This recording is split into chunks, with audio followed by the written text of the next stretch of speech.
গতকাল বা তার আগের দিন একজন উপদেষ্টা তিনি মন্তব্য করেছেন যে রাজনৈতিক দলগুলো এই অন্তর্বর্তীকালীন সরকারকে ব্যর্থ করার জন্য কাজ করছে।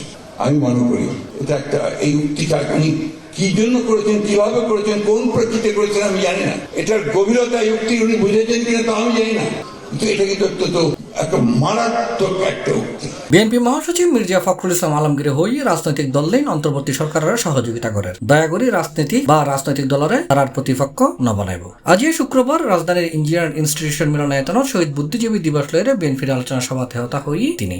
দয়া করে রাজনৈতিক দলগুলোকে বা রাজনীতিকে আপনাদের প্রতিপক্ষ বানাবেন না।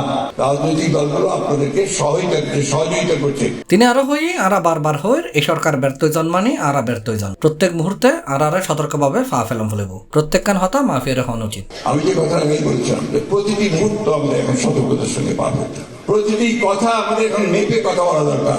সেটা একদিকে যেমন একটা ঐক্য, জনগণের দৃঢ় ঐক্য, একমাত্র ঐক্য, অন্যদিকে আপনার মেধা দিয়ে আপনাকে আগে জিততে হবে। যে কথাটা আমি আজকাল প্রায় বলছি, এই স্লোগান আর এই আপনার তালি, এটা দিয়ে কিন্তু আপনি জিততে পারবেন না। জিততে হলে আপনাকে সোশ্যাল মিডিয়ায় জিততে হবে। C+ TV, Chittagong.